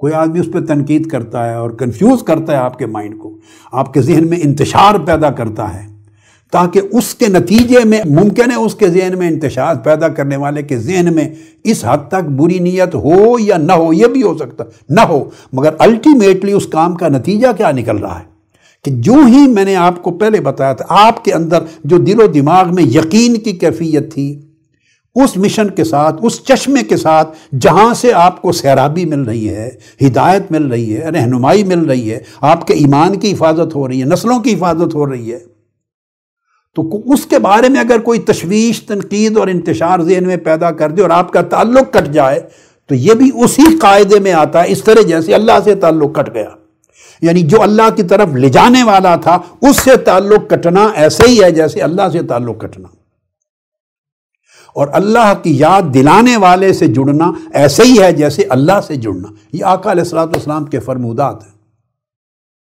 اس لیے جو بار بار ارشاد قرآن مجید میں آتا ہے کونوا مع الصادقین، جو صدق اور سچائی پر ہے ان کے ساتھ جڑ جاؤ، وَاصْبِرْ نَفْسَكَ مَعَ الَّذِينَ يَدْعُونَ رَبَّهُمْ بِالْغَدَاةِ وَالْعَشِيِّ يُرِيدُونَ وَجْهَهُ، جو صبح و شام اللہ کی یاد کرتے اور اللہ کی یاد کراتے، ان کے ساتھ اپنی جانوں کو جوڑ لو، وَاصْبِرْ نَفْسَكَ، جڑے رہو، اپنے تعلق کو نہ کٹنے دو۔ اگر ان سے تعلق کاٹو گے تو کیسے کٹتا ہے بیٹے؟ وہی بات میں بتا رہا، کہیں سے کوئی خیال کوئی آدمی آپ کے ذہن میں ڈالتا ہے، وہ خیال برائی کا ہے، گناہ کا ہے، بدی کا ہے، یا اللہ کے وجود کی نسبت ہے، دین اور مذہب کے اوپر ہے، حضور علیہ السلام کی سنت پر ہے، معاذ اللہ استغفر اللہ، دین کی تعلیمات پر ہے، یا جہاں سے دین کی خدمت آپ کر رہے ہیں، جڑے ہوئے ہیں، اس کی سچائی درست اور غلط ہونے پر ہے۔ جب آپ اس چشمے سے کٹ گئے، دیکھیے تو آپ پانی سے محروم ہو گئے، پانی چشمے سے مل رہا تھا۔ اگر چشمے کے بارے میں آپ کو کسی نے یہ کہہ دیا اور آپ کے ذہن میں یہ فتنہ اور یہ جراثیم ڈال دیے کہ یہ پانی گدلا ہے، یہ صحیح نہیں ہے، تو آپ اس چشمے کو چھوڑ گئے، تو باقی پھر آپ اور کوئی چشمہ تلاش کریں، ممکن ہے صحرا ہو، چشمہ ہی نہ ملے، اور جو ملے اس سے گدلے ملے، تو گویا آپ کو پیاسا مار دیا اس نے۔ تو دشمنی اس نے اس چشمے سے نہیں کی، دشمنی دراصل آپ کی جان سے کر دی کہ آپ کو محروم کر دیا، اس چراغ سے جہاں سے نور مل رہا تھا، اس چشمے سے جہاں سے سیراب ہو رہے تھے، اس مرکز اور مشن سے جہاں سے ہدایت مل رہی تھی، جہاں سے اللہ کی راہ مل رہی تھی، ایمان کو طاقت مل رہی تھی۔ اب اس کے طرح طرح کے ہوتے ہیں، انسان فلسفے جھاڑتا ہے، کوئی نظریات جھاڑتا ہے، کوئی خیالات جھاڑتا ہے، تو ایک بیٹے یاد رکھ لیں، تنقید کرنا دنیا میں سب سے آسان شے ہے۔ آپ کے اعزا قارب بھی کر سکتے ہیں، دوست احباب کر سکتے ہیں، فیملی کے دوسرے لوگ کر سکتے ہیں، جن کے دل و دماغ میں اتنی وقت اس کی نہیں رہی، تنقید کرنا، یہ اچھا نہیں، یہ درست نہیں، یہ بیڈ ہے، یہ صحیح نہیں ہے، اس طرح نہیں، اس طرح ہوتا۔ تنقید کرنا دنیا میں سب سے آسان شے ہے۔ اس تنقید کرنے والے کو کہو کہ جو تصورات آپ کے ہیں خود ہی ایک مشن شروع کر کے آغاز کر دے، خود چلائے، ساری اچھی چیزیں جمع کر کے خود ایک تحریک، ایک جماعت، ایک تنظیم، ایک دین کا احیاء کا کام شروع کر دے، خود کر دے، بجائے کسی کے کام پہ تنقید کرنے کے خود کرے۔ یہ شیطانی سوچ ہے، نہ خود کرنا، اور جو کر رہے ہیں ان کے اوپر تنقید کر کے ان کے ذہن کو بھی منتشر کر دینا۔ یہ بیٹے سوسائٹی میں بہت ہوتا ہے کثرت کے ساتھ، آپ کے اپنے اندر بھی کرتے ہیں کچھ لوگ، تو اس سے پاک کریں اپنے ذہنوں کو۔ جہاں سے دیکھیں آپ کو شبہات پیدا ہو رہے ہیں، شبہات تنقید کے ذریعے ذہن میں انتشار آ رہا ہے، دروازہ بند کر دیں اور اس کی بات نہ سنیں، قطع تعلق کریں۔ خرابی آپ فالو کرتے ہیں، ساری چیزیں پڑھتے ہیں، سنتے ہیں، اور اس کا رد آپ کے پاس توڑ نہیں ہوتا۔ جب توڑ نہیں ہوتا، جو میں آپ کو سمجھا رہا، تو اندر کی جنگ ہار جاتا ہے بندہ۔ جس کے پاس توڑ ہوگا وہ نہیں ہارے گا۔ تنقید کرنے والے کی، اس تنقید کا جس آدمی کے پاس اتنی اصل ہے کہ اس کی تنقید کا تیا پانچا کر دے، اس کی تنقید کا پردہ اٹھا دے، اس کی حقیقت کھول دے، اس کے فلسفے کو رد کر دے، اس کے فکر کو رد کر دے دلائل سے، جس کے پاس یہ قوت ہے وہ تو جنگ جیتے گا۔ وہ سمجھا دے گا، مگر 99% لوگوں کے پاس یہ حقائق اور علم اور دلائل نہیں ہوتے، سو وہ دفاع نہیں کر سکتے اپنی اس خیر کی پوزیشن کا جس میں دوسرا آدمی شر اور انتشار پیدا کر رہا ہے۔ تو اس کا تعلق یہ ہے کہ اس سے لا تعلق ہو جائے۔ قرآن مجید نے کہا جہاں اللہ کے دین کے خلاف یا کوئی تنقید کی بات یا جو آپ کے دین میں کمزوری لاتی ہے اس طرح کی بات ہو رہی ہو، فرمایا اس کی بات سنو نہیں، اس کی مجلس میں نہ بیٹھو، کیونکہ آپ وہاں سے اثر لے کے اٹھیں گے۔ تو میں یہ بات جو کر رہا تھا وہ یہ کہ اللہ رب العزت نے اس طرح مینج کیا ہے، آپ اپنی سوچوں کو، خواہشوں کو، تصورات کو، خیالات کو، شہوات خواہشات کی شدید شکل ہو گئی نا اگلی، ان کو اس رخ پہ چلائیں کہ اگر اللہ کے حکم کے مطابق چلائیں تو یہی چیزیں آپ کو جنت میں لے جائیں، اور اللہ کے حکم کے خلاف چلائیں تو یہی چیزیں آپ کو دوزخ میں جا کے پھینک دیں۔ تو دین جو ہے بنیادی طور پہ ذہن میں رکھ لیں، وہ ایک عملی ضابطے کا نام ہے، محروم کرنے والی چیز نہیں ہے، بلکہ اس شہوت کو پورا کرنے کا ایک عملی ضابطہ ہے، ایک نظام ہے، اس لمٹ میں رہنا ہے۔ اور جب آپ اس سے نکل جاتے ہیں تو پھر فساد ہے، فساد آپ کو ہلاک کر دیتا ہے اس خواہش کو پورا کرنے کے لیے۔ اور پھر ایک انسان کو اللہ نے جنت دینی ہے، قربت دینی ہے، اعلیٰ درجے دینے ہیں، تو کچھ تو آزمائے گا بھی نا۔ جب آپ دیکھیے نا بیٹے، جب آپ ایگزام دیتے ہیں اور آپ نے فرسٹ ڈویژن لینی ہے، آپ نے 90% مارکس لینے ہیں، 95% لینے ہیں، 97% گریڈز لے جانے ہیں، گریڈ A+ لینا ہے، جب اونچا جانا ہے تو اتنی محنت بھی زیادہ کرنی پڑتی ہے، اتنی تکلیف بھی زیادہ ہوتی ہے، اتنی ریاضت بھی زیادہ ہوتی ہے۔ ایسا ہی ہے نا، ایسا تو نہیں ہوتا کہ آپ آرام بھی کریں اور سکون میں رہیں، تکلیف بھی نہ اٹھائیں، مشقت نہ اٹھائیں، جگرتیں بھی نہ کریں، موج کریں، سوئیں، لسی پئیں اور سوئیں، موج کر کے سوتے رہیں، اور پھر آپ کہیں کہ 98% گریڈ بھی آ جائیں آپ کے پاس۔ ایسا نہیں ہوتا۔ جو شہوت جب پھر جاتی ہے، بفر، چونکہ آپ نے کنٹرول نہیں کیا، تو آپ نے دیکھے ہوئے نا، گدھے بفرتے ہیں بعض اوقات، اونٹ بفر جاتے ہیں جو کنٹرول سے باہر ہو جاتے ہیں، اور کتا بھی بعض اوقات بفر جاتا ہے کسی وجہ سے۔ جب حیوان، جانور یا درندے بفرتے ہیں تو کنٹرول سے باہر ہو جاتے ہیں۔ تو شہوت جب تک کنٹرول میں رہے تو آپ کے لیے سکون ہے، جب یہ بفرتی ہے کنٹرول سے باہر تو درندے بھی پیچھے رہ جاتے ہیں، یہ بہت بڑی درندہ ہو جاتی۔ تو ریاضت مجاہدہ اس لیے کہ ممکن ہے آپ کی جو خواہش تھی، شہوت تھی، یہ جو بری شہوت، خواہش دیکھ کر جو آپ کے ذہن میں آئی، ممکن ہے 180 ڈگری وہ شہوت ہے آپ اتنی متحرک ہو کہ اوپر چڑھ گئی ہے کہ اس کی طاقت 180 ڈگری تک چلی گئی ہے، اور دین جو آپ کو اس کی تسکین کا ضابطہ دے رہا ہے وہ صرف 80 ڈگری تک دے رہا ہے، یعنی کم دے رہا ہے۔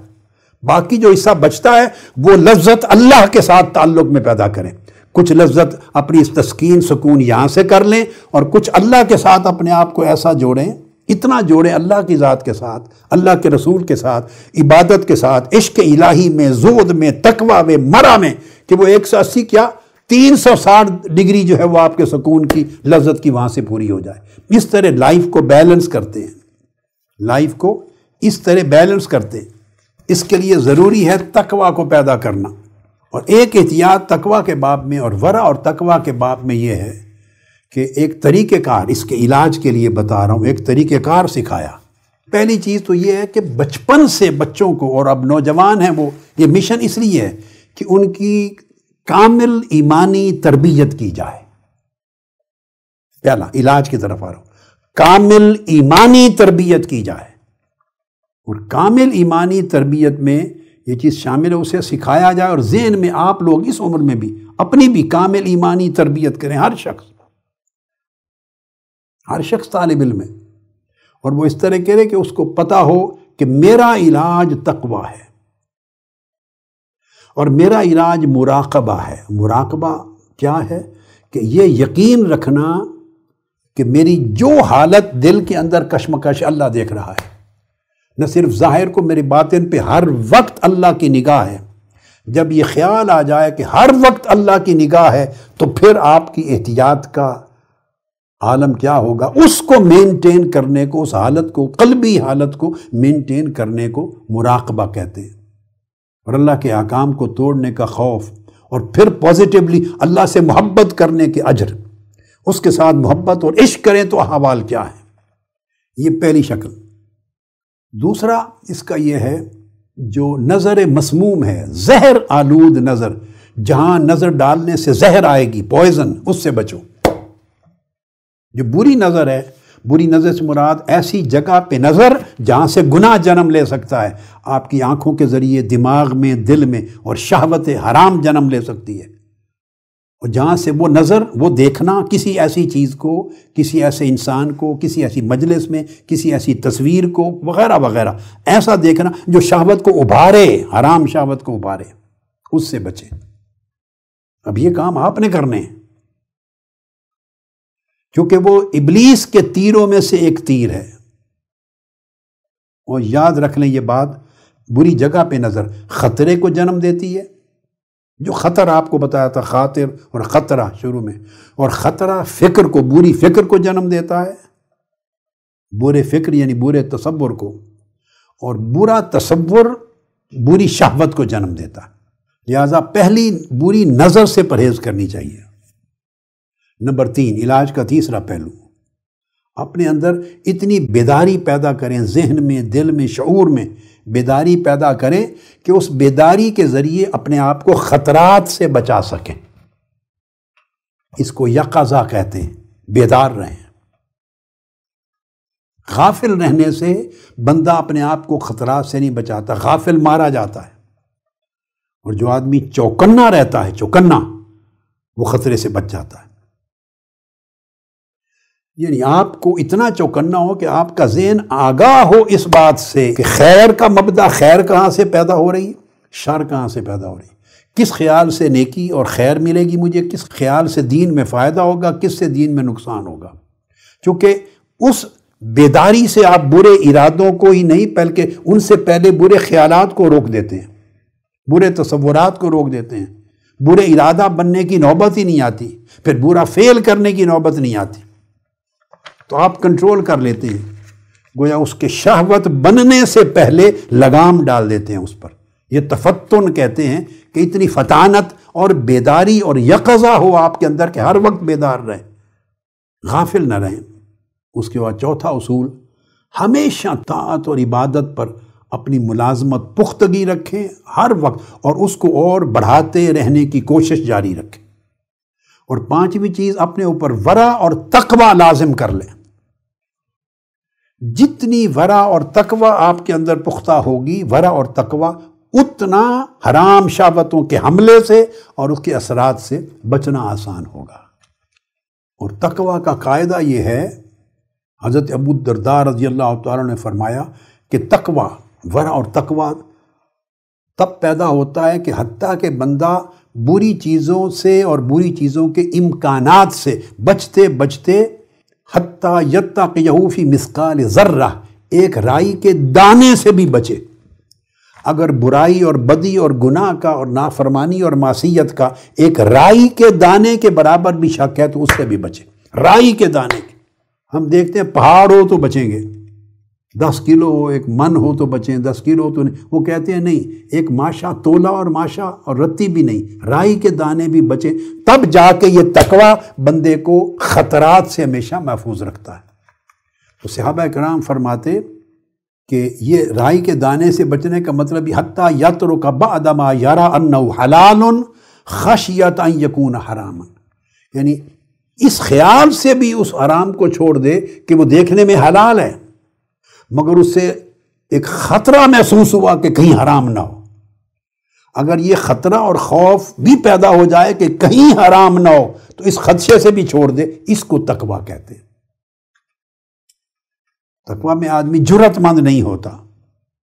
اور صحابہ کرام فرماتے تھے کنا نادع 70 بابا من الحلال مخافۃ ان نقع فی باب من الحرام، کہ ہم حلال کے 70 دروازے چھوڑ دیتے تھے، 70 دروازے حلال چھوڑ دیتے تھے، اس ڈر سے کہ ان میں سے کوئی ایک دروازہ حرام کی طرف لے جانے والا نہ ہو۔ دکھائی دینے میں 70 کے 70 حلال تھے، 70 کے 70، مگر سارے اس لیے چھوڑ دیتے تھے کہ شاید کوئی ایک حرام نہ ہو۔ یعنی یہ ہے خوف. اگر بندے کو اپنے ایمان کو بچانے اور اپنی دینی حالت کو محفوظ رکھنے کا اتنا ڈر ہو کہ وہ اس کے لیے کئی حلال اور مباح بھی چھوڑ دے، اس خطرے کے پیش نظر کہ کہیں پھسل نہ جاؤں، تو تب جا کے وہ تقویٰ پورا ہوتا ہے. حضور علیہ الصلوۃ والسلام نے اس کے لیے فرمایا حدیث پاک میں بخاری مسلم، الحلال بین والحرام بین وبینہما مشبہات، وفی روایت مسلم بینہما مشتبہات. فرمایا حلال کلیئر ہے، یہ چیزیں حلال ہیں، جو کچھ حرام ہے بیان کر دیا گیا وہ بھی کلیئر ہے، ان دو کے درمیان مشتبہات ہیں، ایسی چیزیں ہیں دو کے درمیان جن کے بارے میں شبہات ہیں، شبہ ہے. لا یعلمھا کثیر من الناس، بہت سے لوگ نہیں جانتے یہ حلال ہیں یا حرام ہیں، کس قدر ممنوع ہیں، لوگوں کو نہیں پتا. اب تقویٰ یہ ہے فمن اتقی المشبہات یا فمن اتقی المشتبہات، جس میں شبہ ہو گیا اس کو چھوڑ دیں، اور جس شخص نے جہاں شبہ ہوا شک ہوا چھوڑ دیا، استبرأ لدینہ وعرضہ، اس نے اپنے دین کو بھی بچا لیا اور اپنی عزت کو بھی بچا لیا تہمت سے. ومن واقع فی الشبہات، اور جو شبہات میں ڈاؤٹس کے کام میں چلا گیا. آگے مثال دی، جیسے کوئی چرواہا اپنی بکریوں کو چروا رہا ہے اور ایک بادشاہ کی یا کسی سلطنت کی حدود ہیں اور بارڈر پہ چلا رہا ہے، بارڈر پر حد بندی کی ہوئی ہے اور بارڈر کے اوپر چلانے کا خطرہ یہ ہے کہ کہیں دوسری طرف منہ نہ مار لیں، ممنوع ہے. اس لیے فرمایا یہ جو بارڈرز ہیں بارڈرز تک نہ جاؤ، حدوں کی اینڈ تک نہ جاؤ، اندر وسط میں رہو، بالکل وسط میں رہو، ادھر بھی فاصلہ رہے ادھر دور تک فاصلہ رہے. جتنا دور رہیں گے اتنا بچنے کے لیے محفوظ رہیں گے. فرمایا الا ان حم اللہ فی ارضہ محارمہ، اس زمین پر اللہ کے جو بارڈرز ہیں وہ اس کی حرمات ہیں، محارم ہیں، یہ حرام ہے، یہ حرام ہے، یہ حرام ہے، یہ حدود ہیں، یہ حدود ہیں، یہ حدود ہیں. اللہ نے جو بارڈر جائز ناجائز کے بنا رکھے ہیں یہ زمین پر اللہ کے بارڈرز ہیں. اور اس لیے فرمایا الا وان فی الجسد مضغۃ اذا صلحت صلح الجسد کلہ واذا فسدت فسد الجسد کلہ الا وہی القلب. یہاں پر فرمایا کہ اس طرح سمجھ لو یہ سینے کے اندر وہ جگہ جو چرواگاہ ہے وہ دل ہے. اگر دل سنور جائے محفوظ رہے تو سارا جسم سنور گیا محفوظ رہا. اگر دل بگڑ گیا اس میں خطرہ آ گیا تو پورا جسم بگڑ گیا.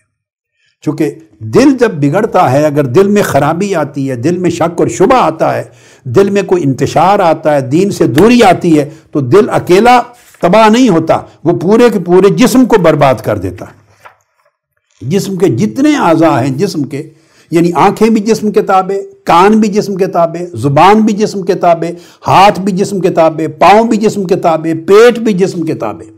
یہ سارے اعضاء، تو زبان سے جھوٹ بولے گا، غیبت کرے گا، چغلی کرے گا، سارا وہ دل کے اثرات. جب دل خراب ہوا تب وعدہ خلافی کرے گا، لوگ جو کچھ بھی استہزاء تحقیر کرے گا، دوسرے کی انتشار کرے گا، فتنہ اندیزی کرے گا، جو کچھ کرے گا زبان سے، وہ اس کے دل کے اندر خرابی ہے. اور جس کے دل میں طہارت ہے وہ ان میں سے کوئی برا کام نہیں کر سکتا. تو زبان کو بھی دل برباد کرتا ہے، کانوں کو بھی دل برباد کرتا ہے، آنکھوں کو بھی دل برباد کرتا ہے، پیٹ کو بھی دل برباد کرتا ہے. پوری زندگی کو جو دل ہے وہ معاصی اور گناہوں کے تابع کر دیتا ہے دل. اور اگر انسان اس سے حفاظت کر لے، اور قاعدہ یہ جو میں نے کہا کہ تقویٰ اور ورع کا طریق اختیار کرے، اور پھر پانچواں چھٹا کثرت نماز، کثرت اعمال صالحہ، کثرت طاعات، کثرت عبادات، کثرت تلاوت، کثرت استغفار، فرائض کی ادائیگی کے بعد دیگر نیکی عبادت کے کاموں نوافل کی کثرت کرنا. یہ کثرت آپ کا حصار بنتی ہے. خالی فرض ادا کریں گے تو آپ ایکسپوز رہیں گے، ذمہ داری ادا کر دی مگر ایکسٹرا دیواریں قائم نہیں ہوئی آپ کے ارد گرد، آپ کو حفاظت کرنے کے لیے ایکسٹرا حفاظت نہیں ہوئی. جتنے نوافل پڑھیں گے، جتنی طاعات، جتنی تسبیحات، جتنا ذکر اذکار، تو اس سے آپ کی ایکسٹرا حفاظت ہوگی. اور آگے ساتواں طریق جو طرق فاحشہ جس کو کہتے ہیں، جہاں سے فحش خیال آ سکتا ہے، جہاں سے برائی کا رجحان آ سکتا ہے، جہاں سے آپ کے دل و دماغ کا یقین انتشار اور شک میں بدل سکتا ہے، خواہ مشن کے حوالے سے، خواہ دین کے حوالے سے، خواہ اپنی نیکی کی زندگی اور خواہ زندگی کی یکسوئی. جہاں اس میں بگاڑ آ سکتا ہے، الابتعاد عن هذه الطرق، ان تمام طریقوں اور جگہوں سے دور رہنا۔ اور اس کے بعد 8واں طریق، جہاں سے آپ کو دین میں پختگی ملتی ہے، اللہ کی معرفت ملتی ہے، اللہ کی یاد آتی ہے، آخرت کی رغبت پیدا ہوتی ہے، ہدایت کی طرف آپ آگے بڑھتے ہیں، ذہن کو یقین اور یکسوئی ملتی ہے، ان کی صحبت رکھنا۔ یہ صحبت صالحین ہے، یہ صالحین کی طرف قرب ہے۔ اور صالحین کی قرب کا مطلب ہے جو آپ کی سوچ میں، زندگی میں، عمل میں صلاح اور سیدھا پن رکھے۔ اپنے آپ کو آزمائش میں کبھی نہ ڈالیں۔ آزمائش میں جو بندہ اپنے آپ کو ڈالتا ہے مارا جاتا ہے۔ چونکہ میں آپ کو بتا چکا ہوں کہ حفاظت کا، جنگ جیتنے کا بہت سامان نہیں ہوتا۔ 9واں طریقہ یہ ہے، وہ اماکن اور جگہیں جہاں جانے، بیٹھنے اور رابطہ رکھنے سے پھر آپ کے اندر کمزوری آئے گی، ان سے فرار اختیار کریں۔ میں نے اس کو ٹرم دی ہے الفرار من الاماکن المدلہ، یہ میں ٹرم بنا رہا ہوں عربی کی بھی، کہ جو جگہیں اور مواقع جو آپ کو گمراہ کر سکتے ہیں، بہکا سکتے ہیں، ذہنی انتشار پیدا کر سکتے ہیں، گناہ معصیت کی طرف لے جا سکتے ہیں، ان اماکن، ان جگہوں سے بھی دور رہیں، بھاگیں ان سے۔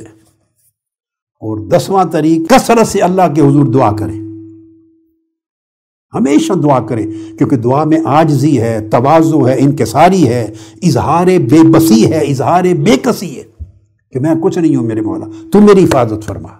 تو دعا سے بندہ اللہ کے ساتھ جڑا رہتا ہے۔ تو تقوی پر محنت کریں، ساتھ میں نے بتا دیا، اور اس کے بعد آخری چیز، عشق الہی کا رجحان پیدا کریں۔ دیکھیے نا وہ نوجوان جن کا واقعہ میں نے کئی بار سنایا، جن کو حضرت ذوالنون مصری کے وقت میں جا رہے تھے تو بچے پتھر مار رہے تھے اس کو، پتھر، چونکہ بات ختم کر رہا ہوں تو ذوق کی بات پر جا کے ختم کروں، پتھر مار رہے تھے، ان کے بھائی حضرت عبدالباری ذوالنون مصری کے ساتھ تھے۔ تو بچوں سے پوچھا کہ کیوں مار رہے ہو پتھر اس کو؟ اس نے کہا یہ مجنون ہے، پاگل ہے۔ انہوں نے پوچھا اس کو پاگل کیوں کہتے ہو؟ وہ کہنے لگے یہ کہتا ہے میں اللہ کو دیکھتا ہوں۔ یہ بات سمجھانا چاہ رہا ہوں، دل کو ایسا رکھیں کہ ہر وقت دل اللہ کو دیکھا کرے، بس دل کو ایسا رکھیں کہ ہر وقت دل اللہ کے دیدار میں رہے، اور جو اللہ کا دیدار، محبوب کے حسن کا دیدار کرنے سے جو لذت اور کیفیت اور حلاوت ملتی ہے، دل اس لذت سے آشنا رہے، اور جو اس کیفیت میں رہے تو کم سے کم اس کیفیت کو پختہ کرے کہ اللہ میرے دل کو دیکھ رہا ہے، میرے دل کو دیکھ رہا ہے۔ یہ حالت مشاہدہ میں رہے، یہ حالت مراقبہ میں رہے۔ تو انہوں نے کہا یہ کہتا ہے میں اللہ کو دیکھتا ہوں۔ اب آپ سمجھ گئے نا معنی، کہ دل کی آنکھ سے ہر وقت اللہ کو دیکھتا ہے، یعنی اس کے دیدار کی لذت میں رہتا ہے۔ تو وہ کہتے ہیں ہم اس نوجوان کے قریب ہو گئے، ہم نے پوچھا یہ نوجوان بچے آپ کو پتھر مار رہے ہیں، ہم نے منع کیا، یہ کہتے ہیں کہ آپ دعویٰ کرتے ہیں کہ میں اللہ کو دیکھتا ہوں، کیا اسی طرح ہے؟ اس نے جواب دیا، وہ جس پر آج کی گفتگو ختم کر رہا ہوں، اس نے جواب دیا طلب الحبیب من الحبیب رداء، طلب الحبیب من الحبیب رداء ومن الحبیب من الحبیب لقاء ابدا یلاحظہ بعینی قلبہ والقلب یعرف ربہ ویراہ یرضی الحبیب من الحبیب بقربہ دون العباد فما یرید سواہ۔ ہائے ہائے ہائے ہائے، اس عاشق جوان نے کہا ہاں میں ہر وقت دیکھتا ہوں اس کو، کس طرح کہ حبیب کی طلب رکھنا، ہر وقت عاشق اگر حبیب کی طلب رکھے تو اس کا مطلب ہے عاشق کے ساتھ اس کا محبوب راضی ہے، ہر وقت جس عاشق کے دل میں اللہ کی طلب رہے تو یہ اس کے محبوب کی طرف سے رضا کی علامت رضا ہوتی ہے، اور عاشق کے دل میں اس کی امید اور تمنا رہے تو یہ اس کی ملاقات کی علامت ہوتی ہے۔ تو دل میرا چونکہ اللہ کی تمنا ایک سے بڑا رہتا ہے، سو میں اس کی ملاقات میں رہتا ہوں، اور میں اپنی دل کی آنکھوں سے ہر وقت اس کو دیکھتا رہتا ہوں۔ دل کی آنکھوں، ان آنکھوں سے نہیں، دل کی آنکھوں سے ہر وقت اس کو دیکھتا رہتا ہوں۔ کیوں کہ دیکھنے کا مطلب ہے کہ دل اس کی یاد سے بھرا رہے، اور دل اس کی تمنا اور لقاء کے انتظار میں بھرا رہے۔ اس لیے کہ جو دل اللہ کو پہچان لیتا ہے اور اللہ کا طالب ہو جاتا ہے، وہ اپنے رب کو دیکھتا رہتا ہے۔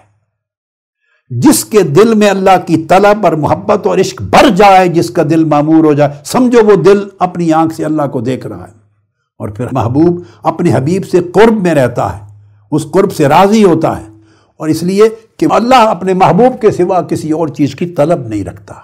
تو عزیزو، یہ بھی ایک زندگی ہے، یہ بھی ایک شہوت ہے، یہ بھی ایک طلب ہے، یہ بھی ایک محبت ہے، یہ بھی ایک کیفیت ہے، یہ بھی ایک حال ہے۔ اس کا حصہ اپنی زندگی میں ڈالو، اپنے دلوں کو اس لذت سے آشنا کرو۔ یہ سن کر ذوالنون مصری اور ان کے بھائی نے کہا، فَقُلْتُ لَهُ أَمَجْنُونٌ أَنْتَ، اے جوان، کیا تو مجنون ہے، کیا تو پاگل ہے؟ اس نے کہا، فقال اما عند اہل الارض فنعم واما عند اہل السماء فلا، ہاں زمین والوں کے لیے پاگل ہوں مگر آسمان والوں کے لیے نہیں۔ ہم نے پوچھا، قلت فکیف حالک مع المولا، اپنے مولا کے ساتھ تیرے دل کا حال کیا ہے؟ اس نے جواب دیا، منذ عرفتہ ما جفوتہ، جب سے میں نے اس کو پہچان لیا ہے تب سے میں نے جفا نہیں کی اس کے ساتھ۔ جب سے اس کی معرفت ملی ہے، اس کی پہچان ملی ہے، جب سے اس سے شناسائی ہوئی ہے، اس سے تعلق بنا ہے، جب سے دل اس کے ساتھ جڑا ہے، اس کی محبت میں بندھا ہے، اس دن سے میں نے اس کی جفا نہیں کی، اس کا حکم نہیں توڑا، اس کو ناراض نہیں کرنے کی کوشش کی۔ انہوں نے پھر پوچھا، فقلت منذ کم عرفتہ، کتنے عرصے سے اس کو جانا ہے، اس کی معرفت ہوئی ہے؟ فقال منذ جعل اسمی فی المجانین، اس وقت سے اس سے ناتا جڑ گیا ہے جب سے لوگ مجھے پاگل کہنے لگے ہیں۔ تو تحریک کے کارکنوں، میرے بیٹے بیٹیوں، اگر فیملی کے لوگ اعزا اقارب آپ کو پاگل سمجھتے ہیں اور سمجھے کہ یہ نادان ہیں، ان کو دنیا کا پتہ نہیں، تو کہنے دیں، اس میں لذت لیں کہ اللہ کے ساتھ تعلق رکھنے کے بعد یہی کہا جاتا ہے۔ اور جو لوگ جتنا مولا کے قریب ہوتا ہے، جتنا اس کی محبت اور عشق میں آگے بڑھتا ہے، اور اس کی آنکھیں کھلتی ہیں اور مولا کا دیدار ہوتا ہے اور اس کی رضا میں فنا ہوتا ہے اور اس کی ملاقات میں رہتا ہے، جتنا جتنا تعلق جڑتا ہے اتنا اتنا لوگ اس کو کہتے ہیں یہ پاگل ہے، اسے کیا پتا دنیا کا، اسے حالات کا کیا پتا، چھوڑیں یہ تو بے وقوف ہے۔ وہ جو پاگل کی تہمت ملتی ہے اس میں بھی لذت لیا کریں، وہ ہر کسی کو نہیں ملتی، وہ تہمت ہر کسی کو نہیں ملتی۔ بس تو یہ چند ایک طریقے ہیں جو اس مختصر وقت کی وجہ سے میں آپ کو بتا سکا، اور یہاں پر جا کے بات ختم کرتا ہوں۔ امید کرتا ہوں اللہ رب العزت ہمیں اپنی لقاء، اپنی ملاقات کے راستے دکھائے گا، اور اپنے دل کو اپنی بارگاہ میں حاضر پائے گا، اور اپنی ذات کے ساتھ ہمارے دل کا رشتہ جو اور تعلق ہے عشق اور محبت کا قائم فرمائے گا۔ وما علینا الا البلاغ، والسلام علیکم ورحمۃ اللہ وبرکاتہ۔